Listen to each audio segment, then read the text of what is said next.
Good morning. Welcome to worship with the community of First Unitarian Church of Omaha. I'm Reverend Sherry Woodbury, the minister here. Whether you're attending online or in person, I'm glad you have chosen to join this community at this time. We come together to worship, which from the Latin means to remember that which is of worth. And so week after week in community, we ground ourselves again in our highest values. A special welcome to visitors. This congregation is a community of all ages and abilities. It's a community with a rainbow of gender and sexual identities. It's a community of diverse cultural and class backgrounds. We draw from many sources of inspiration and share common liberal religious values. Whoever you may be, we welcome you to bring your whole self into this space. Visitors are invited to fill out a visitor form. If you're here in the pews, it's a yellow form in the hymnal racks. If you're online, you'll find a link to an online form in the service description on YouTube. This will allow you to get on the email list if you are so inclined.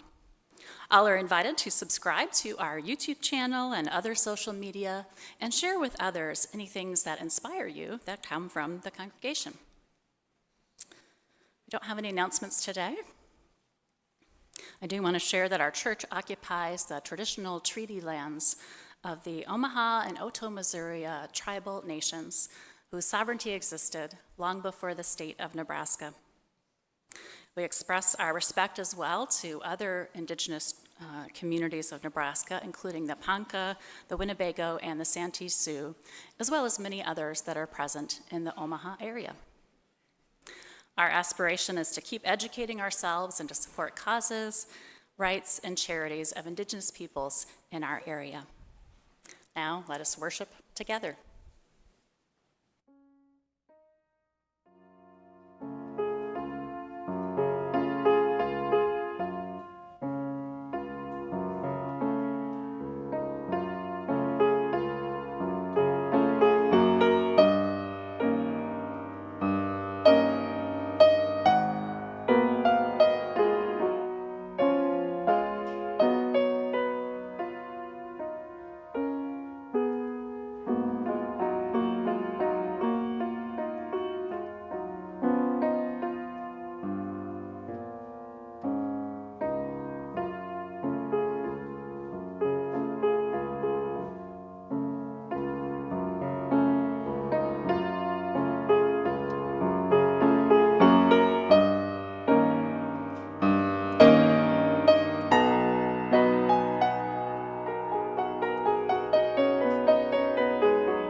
I invite forward Skip Chula to light the flaming chalice.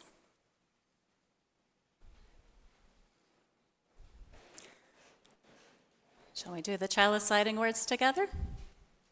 Spark of the Spirit, cupped in earth's embrace, light of love, alive in all creation. As we kindle this flame, we rekindle our connection to the sacred web of life.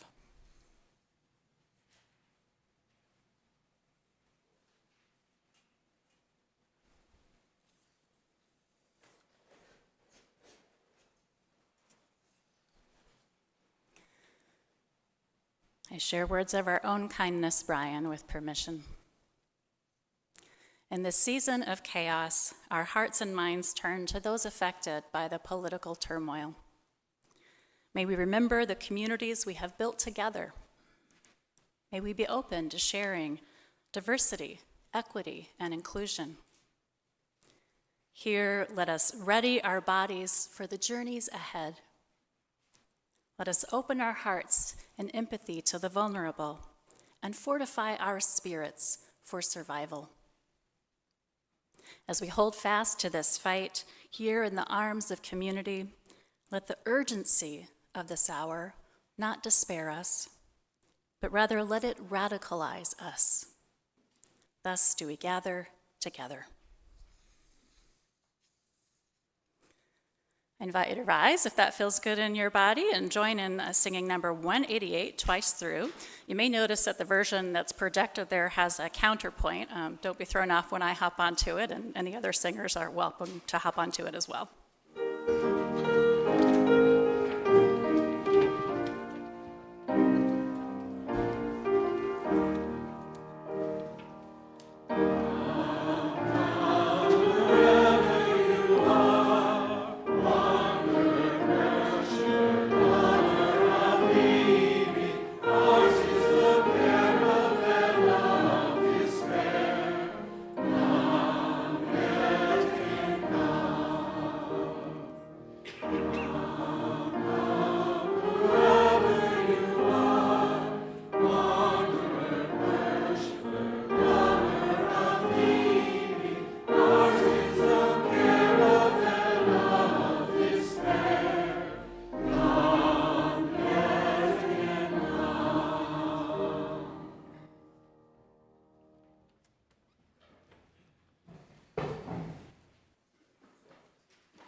Each week we practice our value of generosity by sharing with others through a community offering. Half of gifts not otherwise designated are donated to a local cause which resonates with Unitarian Universalist values. If you're online or prefer to use your smartphone to donate, you can use the QR code or the link. Our Share the Plate beneficiary for the month of February is Omaha Together One Community, also known as OTOC. OTOC is a local organizing group that empowers people to make their communities better. OTOC does this by teaching people to become effective leaders, exploring their legitimate interests, learning to do solid research, and engaging in sometimes tough but always respectful public discourse as they hold elected officials accountable and create positive changes through collective action. Thank you for giving as you are able.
The wisdom of the great Chief Seattle reminds us, all things are connected.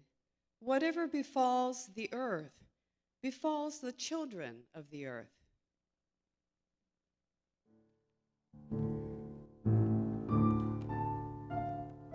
All things share the same breath, the beast, the tree, the man. The air shares its spirit with all the life it supports. Weave the web of life. We are merely a strand in it. Whatever we do to the web, we do to ourselves. This we know.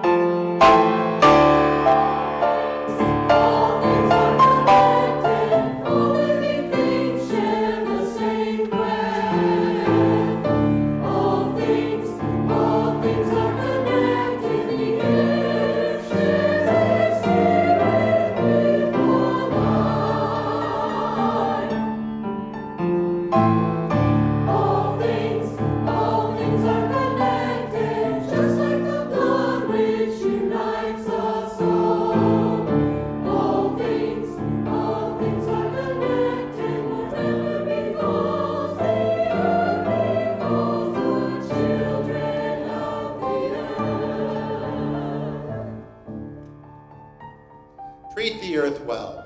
It was not given to you by your parents. It was loaned to you by your children. You do not inherit the earth from your ancestors. We borrow it from our children.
Only after the last tree has been cut down, only after the last river has been poisoned, only after the last fish has been caught, only then will we find money cannot be eaten.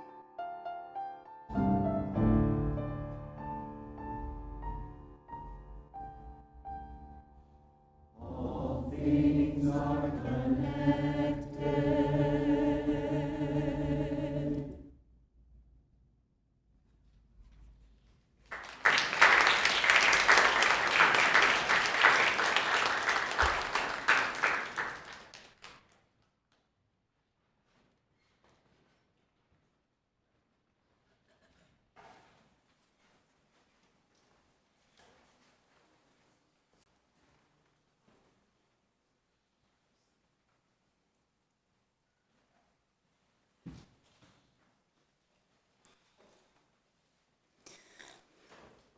One of the ways we connect as a community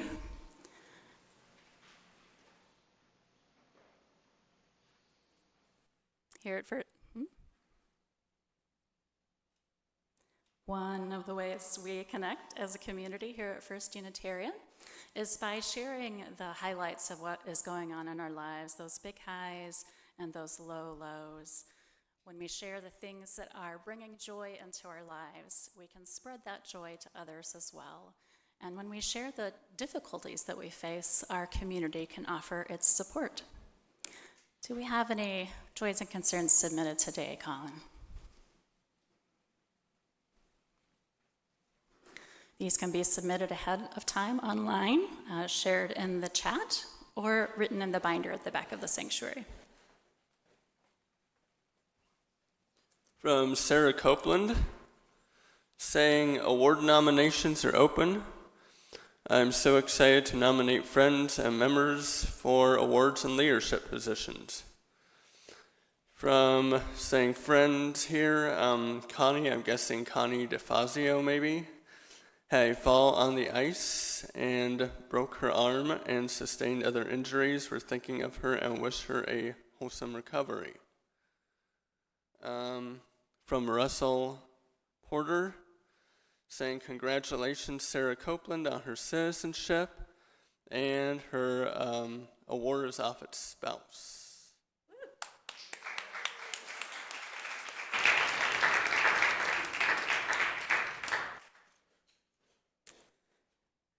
Wonderful news for Sarah and for all of us to have her officially as a citizen now. Will you join me in singing our centering song, and feel free to close your eyes if you know it.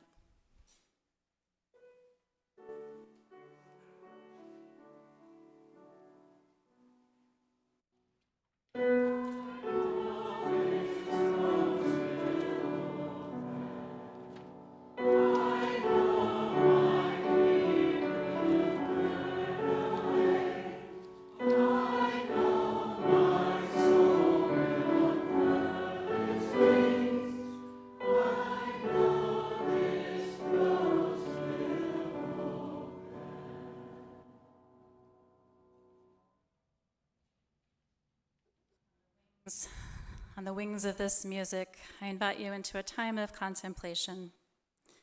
You may wish to check your posture, gently close your eyes, and make your hands comfortable in your lap. After a shared body meditation, we'll hold a time of silence for your own private prayer or reflection.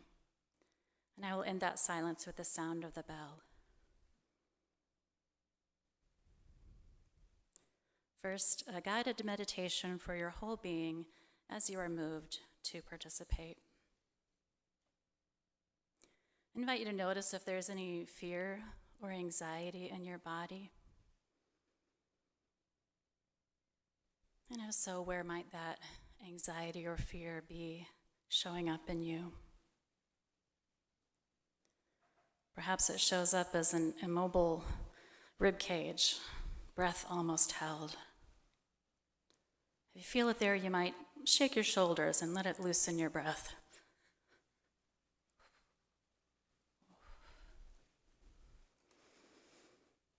Or is tension in the tightness of your jaw? You can massage your jaw, maybe your temples if that feels good. You are in the presence of caring community. It is safe to relax.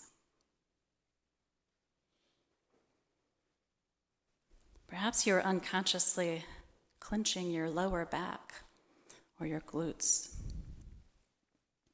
If it's comfortable, you might bend over and let your arms and head flop down, or squeeze and just welcome everything to the release.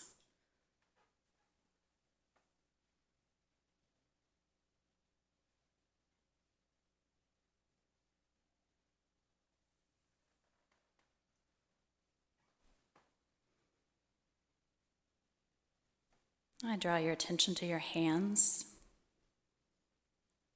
If you want to loosen them up, you might rotate your wrists. You kind of strum piano fingers, guitar fingers. What about your feet? We can do the same and rotate our ankles. Maybe wiggle the toes. Shake any worry out of our feet.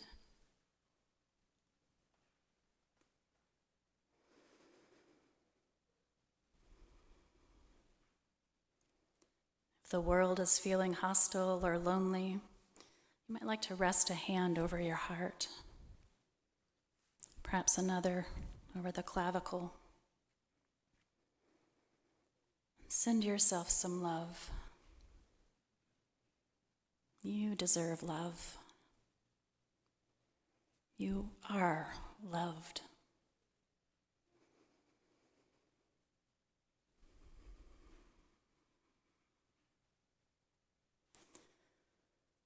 Now, with your feet on the floor, pulling up energy from the earth, I invite you to put your hands on the crown of your head and just rest them gently there. Or you can massage your top of your head a bit if that feels good. We can decide when to be open and when to be closed. If you feel good here and now, you might go ahead and silently invite your crown to open. And you can lift your hands out and up if you like, being aware of those around you.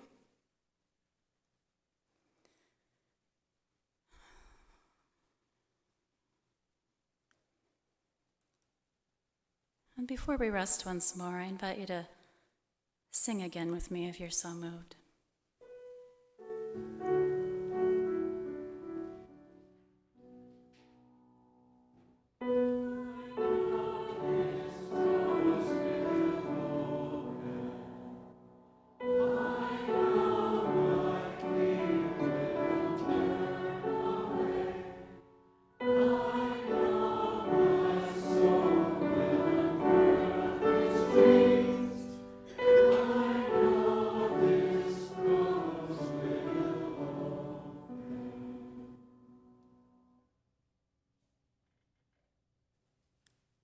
And let's hold some silence together in the arms of this caring community.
Douglas and Chrissa Lee Regier share this morning's reading.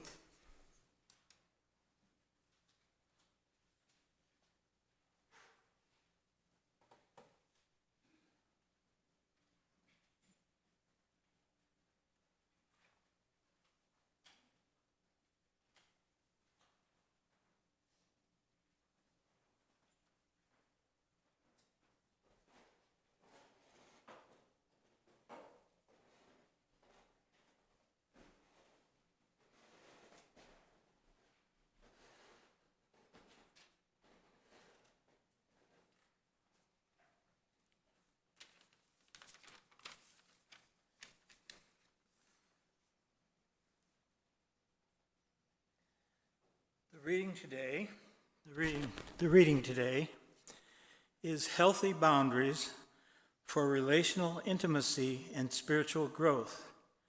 It's an excerpt from Spiritual Bypassing, when spirituality disconnects us from what really matters, by Robert Masters. An essential part of life.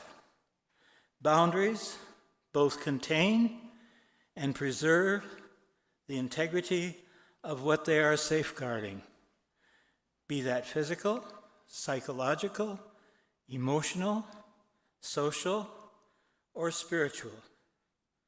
Without them, there is no relationship and therefore no development.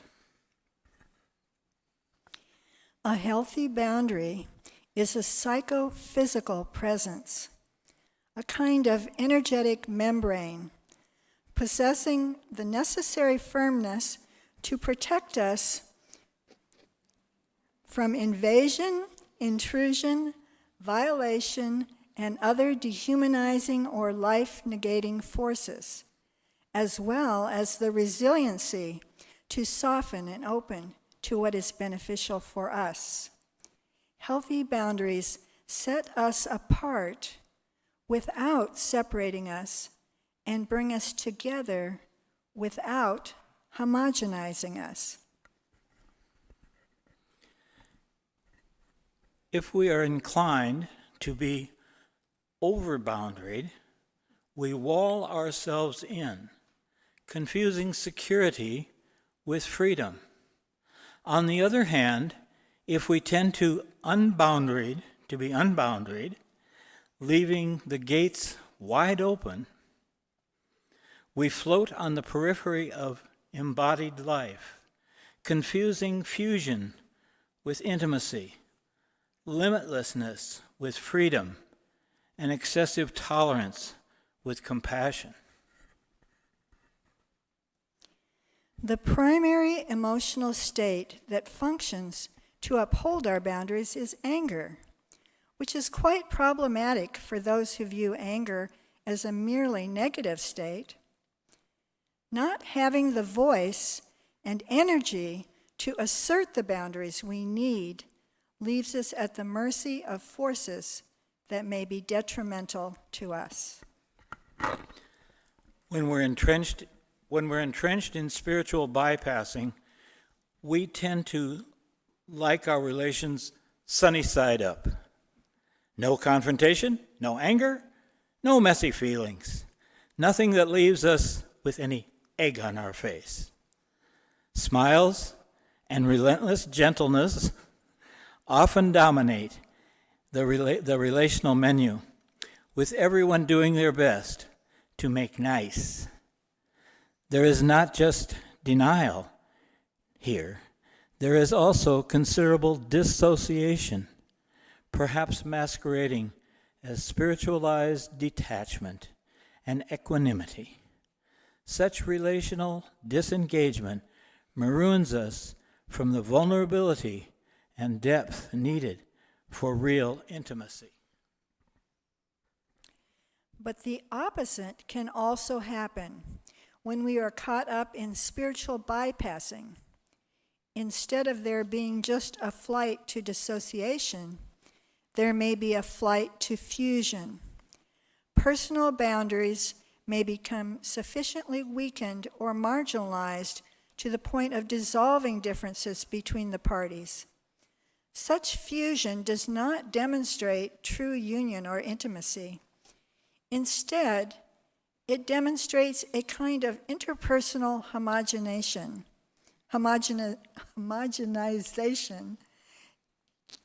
dissociation, unhealthy separation, or fusion, unhealthy connectedness, are two sides of the same dysfunctional boundaries coin, with the former passed off as non-attachment and the latter as communion or intimacy or oneness.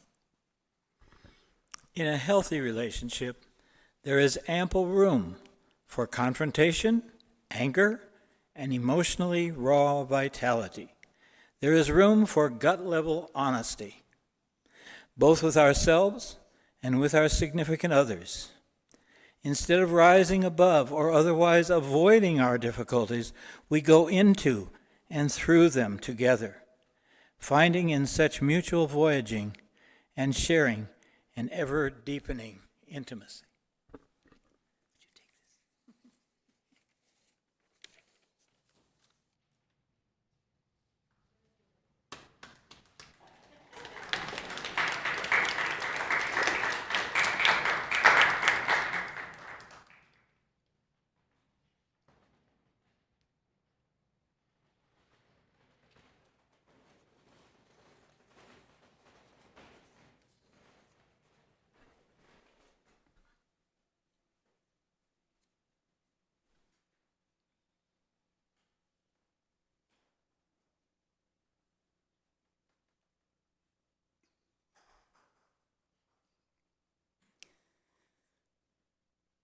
In Lincoln last week, alongside clergies at the Capitol, clergy colleagues, I participated in conversations with senators about several bills that would cross some lines. LB 691 would require the 10 Commandments to be displayed in all schools. That crosses a boundary enshrined in our nation's Constitution, the boundary separating church from state. Most senators we spoke to seemed to agree that such teachings are the purview of parents and religious leaders and do not belong in public schools. LB 691 is not expected to pass. It was a conversation about another bill that particularly stands out in my memory from that trip. One senator listened as a colleague, who is a constituent of his, shared her faith-based concerns over LB 89. Have you heard of this bill? It's ironically named the Stand for Women bill. LB 89 would restrict transgender Nebraskans' access to sports leagues, bathrooms, and locker rooms. I say ironically because I don't believe the bill would actually protect women and girls. I've heard no evidence that women and girls are at any risk of any sort of harm from the mere participation of trans students along with others. The senator listened to my colleague, who spoke about families in her congregation who have trans children. The senator shared that he also had been in direct conversation in recent years with families with trans kids. He told a story about being particularly moved by a father who talked of his experience with his transgender child, and the senator seemed very sincere about how this had changed his understanding in some way. However, this senator said that his vote on the bill was unlikely to move based on constituent input, because he's also heard from residents complaining about being uncomfortable in the presence of trans people. He suggested that trans people are going too far and need to be reasonable about what he called accommodations. Now, what I'm not sure the senator fully appreciates is that LB 89 would take rights away, and from a group that is already misunderstood by many, restricting the ability to do something as basic as use the bathroom. Further, it would contribute to a climate of hostility towards trans people of all ages. LB 89 would undermine the basic dignity of transgender friends and neighbors here in Nebraska and put them at greater risk of bullying and violence, which is already a concern. So these feelings are building in me as I'm listening to this conversation. And when there was an opening, I tried to express to this senator that one of these concerns is of a different order than the other, that the mere discomfort of some of his constituents around trans people might not be a problem and is not as serious as the exclusion and the heightened risk of harm that the bill would cause for trans children and adults. Speaking of discomfort, I think the substance of my comments and also my willingness to just directly, not impolitely, but directly state a contrasting viewpoint seemed to make him uncomfortable. In fact, it was at this point that the senator excused himself and returned to the chamber. Robert Augustus Masters, whose words you heard in the reading, also wrote, "What really matters is what we do with our boundaries. Do we use them to keep ourselves from love or to deepen our capacity to love? Do we allow them to be overly permeable or do we allow them to be as solid as circumstances require? Do we use boundaries to isolate ourselves or to create and deepen connection?" Masters observes, without boundaries, without healthy boundaries, we stunt our growth. To me, it's clear that LB 89 would not create and deepen connection. Rather, it would segregate people unnecessarily. The unhealthy boundary proposed in this bill would stunt the growth of trans and cisgender people alike. It's a shame that the senator put such a strong emphasis on comfort over deeper values of human dignity and safety.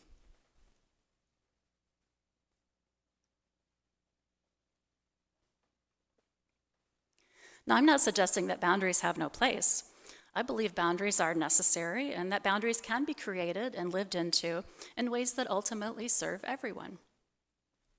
Some of us have an easier time of this than others. The experiences we have growing up with our families and communities shape our expectations about whether boundaries are allowed and who gets to set them. Even if we're lucky to have had good examples and experiences in our formative years, learning to assert ourselves can take some effort, can take some practice. Learning how to establish, recognize, and respect healthy boundaries. These are important skills for all of us, and ones that we can continue to grow into throughout our lives. I think for many of us who grew up in Midwestern culture, there's an extra growing opportunity there because we've been socialized to be nice, which doesn't always mean having good boundaries even when we need them.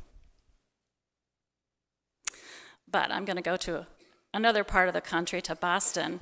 Shea French, a Unitarian Universalist, or UU, who lives in that part of the country, who describes herself as loved, nurtured, and radicalized by UU youth community, shares a story that illustrates how we are always learning about how we negotiate boundaries.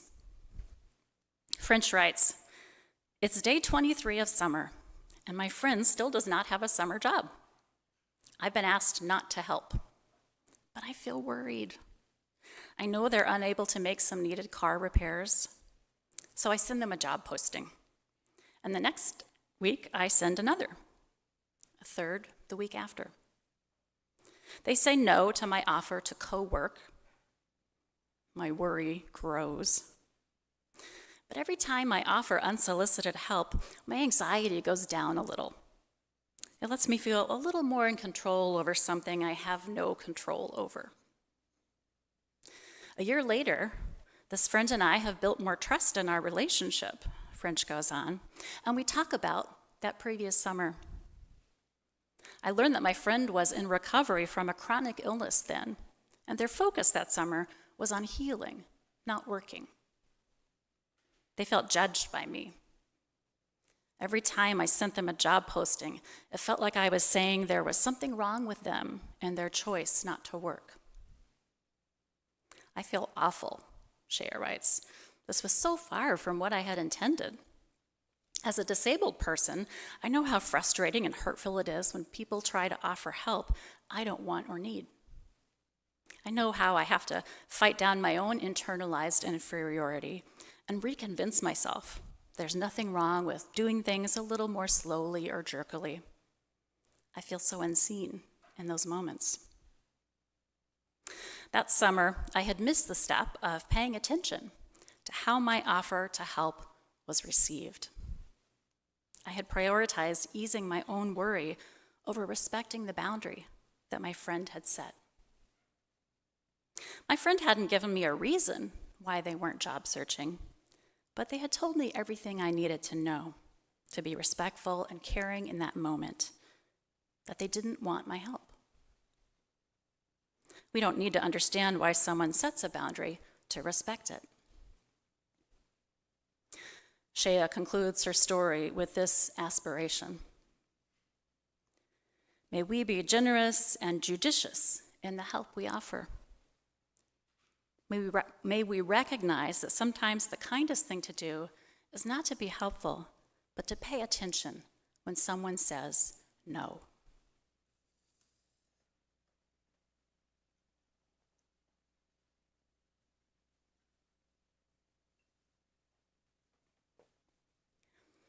It's a balancing act, holding boundaries that are neither too rigid nor too porous, and discerning what others need from us.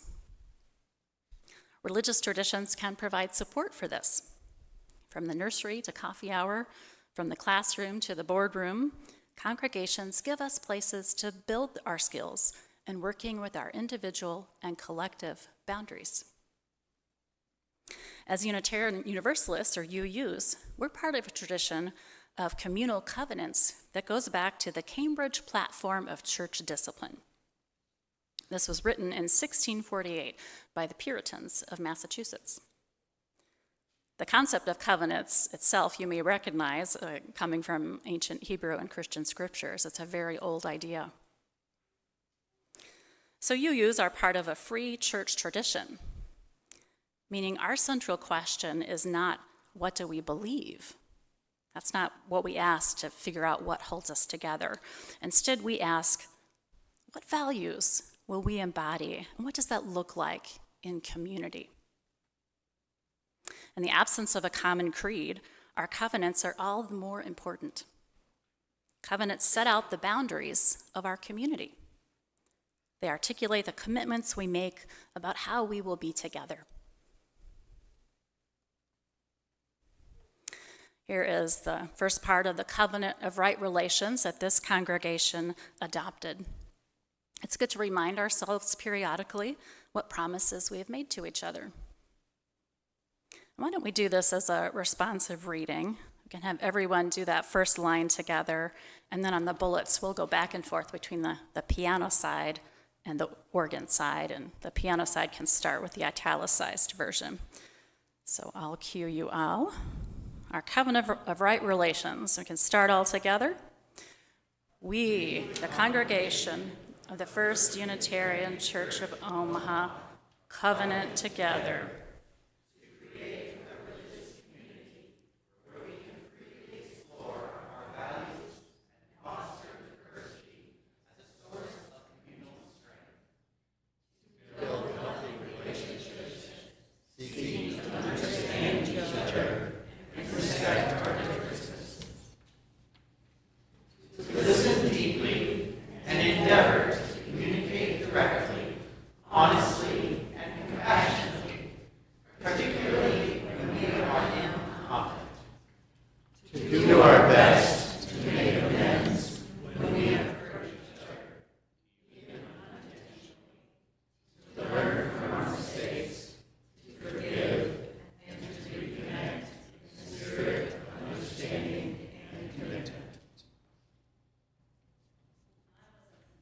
I wasn't here when you all created this. It was just before my time, but I think you did a wonderful job putting into words what our aspirations are as a community. Of course, it's one thing to write something like this, and it's another thing in the gritty of daily life to live into it and to have the humility to realize when you've made a mistake and apologize, or to remember to listen compassionately even when you're in a hurry, or, as I said earlier, for many of us, to get up the gumption to communicate directly, something that might feel a little messy. At its best, religion can give us helpful guidance like this about boundaries. Sometimes, though, religion or spiritual practices can be used in a way that is not so healthy. The reading Douglas and Krista shared is drawn from a whole book on this topic of spiritual bypassing. I don't know if you've heard that phrase before, spiritual bypassing. Does that sound familiar? It means using religious ideas or practices, such as prayer or meditation, as a way to avoid things that are uncomfortable.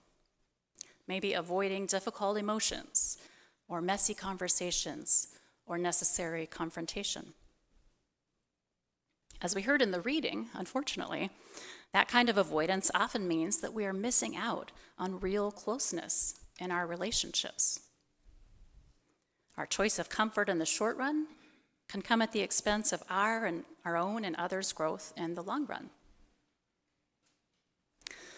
Lynette Yetter shares how taking up the practice and study of Nichiren Buddhism changed her life and relationships for the better.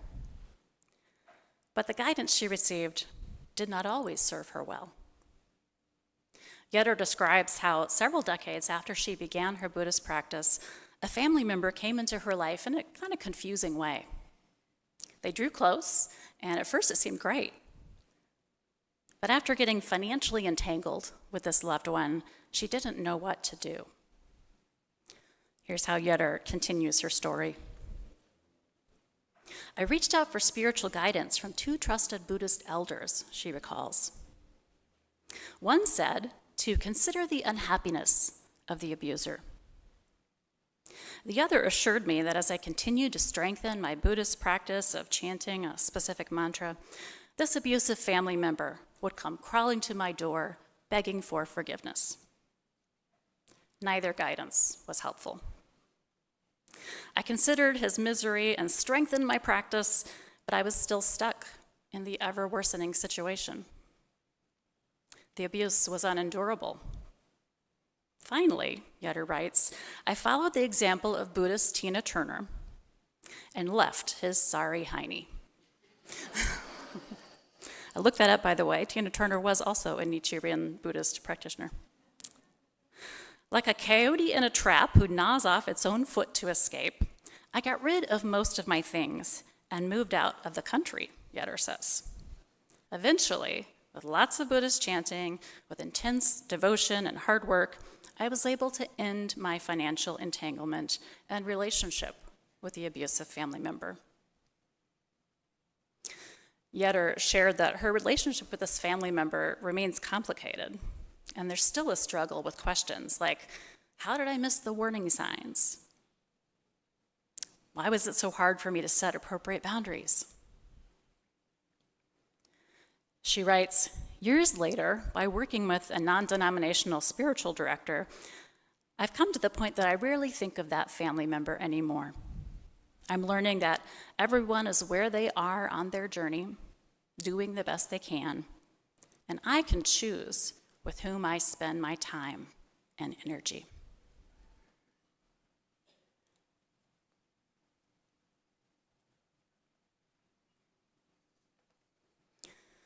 The basics of healthy boundaries apply at all levels. In personal relationships, like Shea French and her friend who did not want help, or Lynette Yetter and the family member who got too close.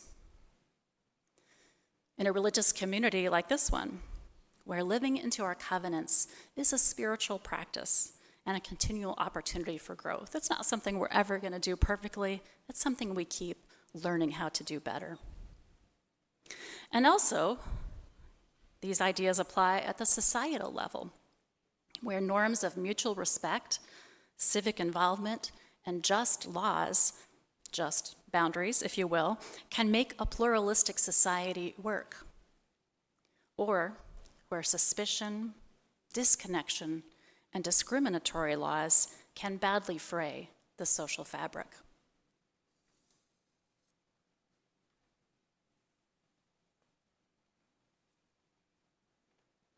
For me, this underscores how all the practice we do in our families and in communities like this church of holding healthy boundaries that are neither too rigid nor too porous, it spills over into the larger society where we really need to get this balance right. Before we sing, I'd like to share with you this meditation from Julian Jamaica Soto. It's called We Hold Hope Close. Soto writes, in this community, we hold hope close. We don't always know what comes next, but that cannot dissuade us. We don't always know just what to do, but that will not mean that we are lost in the wilderness. We rely on the certainty beneath the foundation of our values and ethics. We are the people who return to love like a North Star and to the truth that we are greater together than we are alone. Our hope does not live in some glimmer of an indistinct future. Rather, we know the way to the world of which we dream, and by covenant and the movement forward of one right action after another, we know that one day we will arrive at home. May it be so. Amen. Guys, that feels good in your body to sing number 1014, Answering the Call of Love.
Take courage, friends.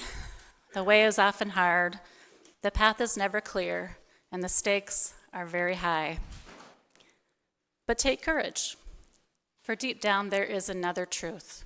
You are not alone.